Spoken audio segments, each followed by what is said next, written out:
j'ai occupé ce poste directeur général des TIC pendant 3 ans et demi. Et c'est par la suite que, vu les nombreux efforts que nos chefs d'État ont entrepris, qu'il y a eu la création d'une nouvelle initiative qui s'appelle Smart Africa, pour laquelle je travaille aujourd'hui en tant que directeur des technologies d'information et de communication, mais avec un focus sur l'innovation et la technologie. Here at the University of Rwanda, I'm a PhD student and also an academic staff. This is a new program that has been launched in UR, I think 2 years ago, to help developing staffs in the service continuing their career.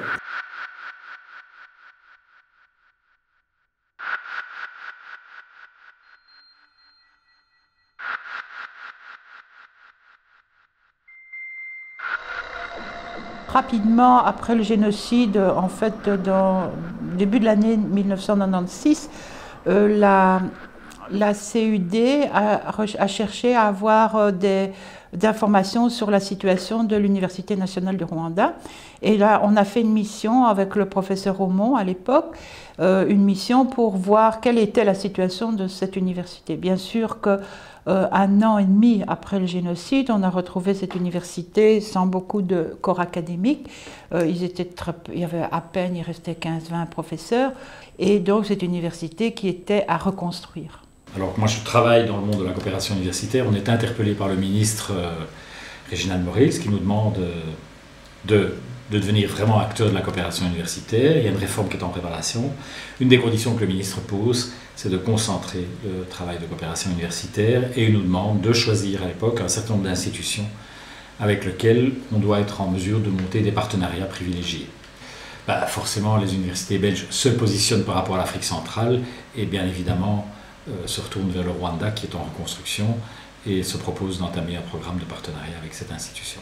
Il y avait plusieurs priorités, mais la priorité des priorités était de reconstruire un corps professoral, puisque quand vous n'avez pas d'enseignants, vous n'avez pas d'université. C'est pour cela que dans un premier temps, on a insisté pour qu'on donne des bourses de maîtrise et de doctorat pour que l'on puisse très rapidement augmenter le nombre de professeurs qu'on avait à l'université. Il fallait aussi mettre en place un mécanisme de professeurs visiteurs. Et puis quand ces professeurs viennent, il faut créer un environnement d'enseignement, notamment les laboratoires doivent fonctionner. Donc je dirais qu'une troisième priorité fut la reconstruction de nos laboratoires. À la base, on a décidé d'orienter cette coopération vers l'appui aux facultés à caractère scientifique. Là, je veux dire essentiellement la faculté de médecine, ensuite l'agronomie et en troisième lieu la faculté des sciences et technologies. Mais au départ, pour le premier programme, même les autres facultés n'étaient pas laissées pour compte. Le droit a été prioritaire aussi, mais aussi les sciences de l'éducation. Vers les années 99-2000, on a commencé à avoir une première cohorte des étudiants qui sortaient de l'université et qui avaient besoin de continuer au niveau master et au niveau des doctorats. Et à ce moment-là, ils ont commencé à réfléchir à un autre programme qui consistait maintenant à former les Rwandais pour des thèses ou bien des masters en Belgique, dans les universités francophones belges. Et ils ont donc établi un programme qui consistait non seulement à supprimer les professeurs, vu que le besoin était toujours là, mais aussi à commencer à former les Rwandais, qui deviendront plus tard détenteurs de ces, je veux dire, c'est eux qui seront chargés de ces cours. Le but, c'est d'assurer à l'Université du Rwanda le personnel chargés de l'enseignement et de la recherche qui aient les compétences pour le faire et qui soient en nombre suffisant. Parce qu'un point très important, en particulier pour développer des programmes de recherche, c'est d'atteindre une masse critique, donc d'avoir suffisamment de personnes compétentes dans des domaines complémentaires qui vont permettre de réaliser des projets d'envergure. Et donc c'est le but, c'est d'assurer par les formations doctorales à la fois les compétences en enseignement et en recherche pour répondre aux besoins de l'université. L'Université du Rwanda a vraiment fait le choix de dire que plutôt que de se disperser sur toute une série d'axes d'appui à l'institution, de nous solliciter pour nous focaliser sur la biotechnologie, mais quelque part dans ces dimensions qui touchent aussi à différents partenaires au sein de l'institution. Et donc, différentes disciplines étaient impliquées, que ce soit la médecine, la pharmacie, la biologie, l'agronomie. Et le projet, quelque part, était vraiment focalisé pour permettre un appui quelque part conséquent et avoir un impact. Les sciences biomédicales en elles-mêmes ne sont pas toujours très développées et pourtant c'est un domaine qui peut permettre à ces pays d'envisager des solutions, notamment des solutions thérapeutiques qui leur sont plus particulièrement favorables par la mise au point de méthodes de traitement, de médicaments, par toute une série d'expérimentations qui vont pouvoir se faire et qui vont pouvoir tester ces nouvelles pratiques thérapeutiques. Il y a l'aspect d'abord éducatif, c'est-à-dire que les étudiants peuvent bénéficier, donc je dirais, de ce savoir-faire sur place parce qu'on a évidemment tout le matériel sur place, ils vont voir, c'est donc, je dirais, un élément didactique de grande valeur. Deuxièmement, c'est que le fait qu'on peut évidemment faire des recherches côté scientifique, ça va aider à s'améliorer au niveau donc de la recherche et générer de l'argent. Et la biotechnologie aussi va plus loin parce que ça peut se permettre de produire des produits qui sont même, je dirais, plus fiables. C'est à la une, quoi. Et donc ça aide à tous les aspects finalement. Et pour le développement d'un pays comme le Rwanda, ça a beaucoup, je dirais, de rôle, quoi. Beaucoup d'importance.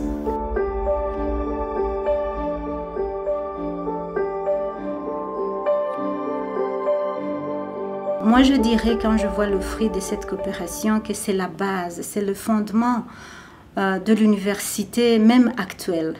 Parce que c'est les premiers, je crois, les premiers qui ont eu des doctorants, c'était en Belgique. Et je dirais que c'est eux, ce sont ces personnes-là qui ont vraiment pris la relève et qui ont pu développer l'Université nationale du Rwanda et qui servait aussi d'autres petites universités à gauche à droite dans le pays. Ce sont actuellement les leaders dans le monde médical au Rwanda. Je ne vais pas citer des noms, mais c'est eux qui sont en charge des grands projets médicaux dans le pays.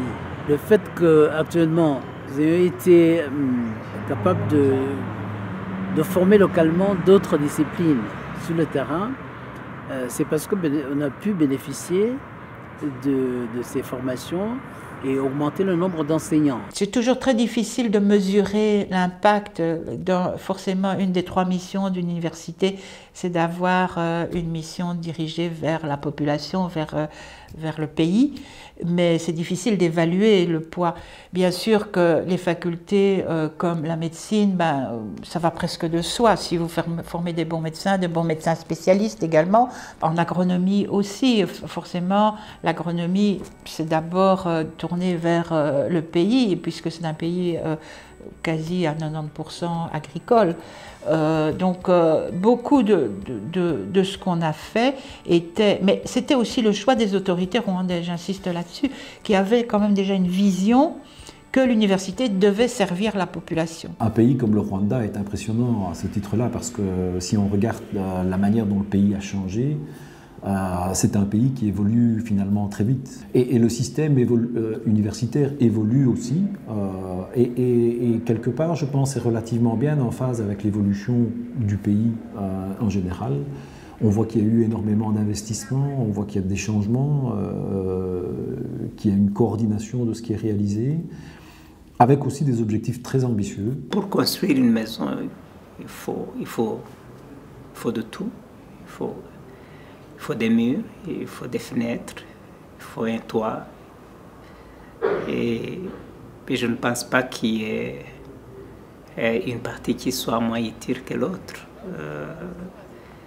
Et je crois que toutes ces coopérations dont nous avons bénéficié ont contribué correctivement, ont fait ce que nous avons, l'université que nous avons aujourd'hui. Ce que je peux dire, c'est que tout ce que nous sommes convenus de faire dans les différentes conventions que nous avons signées a été fait.